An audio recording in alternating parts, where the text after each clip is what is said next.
when we look at the dilapidation of this community asset behind us here, it tells a story of something that I've observed in this community for many years now. I've had the privilege for most of the last 5 years to represent this community in 2 parliaments, and through that I've recognised a number of difficulties that we've faced. They talk about us about to go into recession.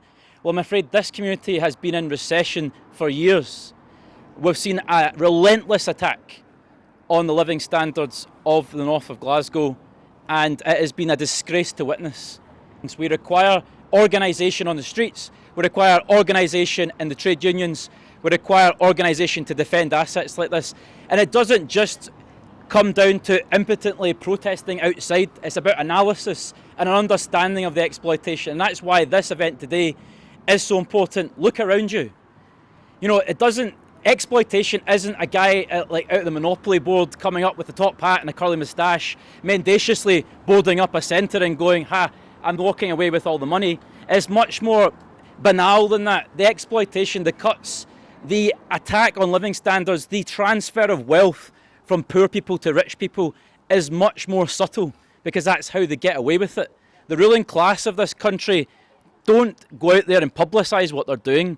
They do it through a number of different, ostensibly quite benign methods. Look behind us here. This was a National Health Service property that was built for the public health of Glasgow a century ago, that saved the lives of thousands of Glaswegians, that transformed the hygiene and sanitation of our working class communities by ending the scourge of infectious disease. Through the National Health Service, through municipal socialism. It was built by the Corporation of Glasgow before the National Health Service was ever thought of, because Glaswegians were organising along the principles of municipal socialism, and that's where the whole national project eventually came from in the 1945 government. But what's happened now, it's been asset stripped and sold to private interests who now are intent on profiteering from that asset that was the common property of the people of Glasgow. What have we seen elsewhere? The last gasp of 160 years of locomotive and skilled manufacturing industry in this community in Springburn, just up the road, destroyed and asset stripped and purchased through an American multinational by the guy who owns Optical Express, who wants to store his classic car collection in it, in a community where a majority of people can't even afford to own a car, a single car. Do we understand the true nature of the exploitation a bit more clearly now, when we see the drug deaths perpetuated on the streets of Postle Park and Saracen Street, where I had my constituency office for 2.5 years, watching people who were in their 20s and 30s, a shell of their former selves? They didn't choose to do it. They were trying to anaesthetise themselves from the misery they face every day in their lives, the complete abject feeling that nothing was worth doing anymore to save themselves. They were ambivalent about being alive. That's the extent of the exploitation and what it does to people. And yet we punch down on the weakest in our communities because we think they're just junkies and they're a waste of space.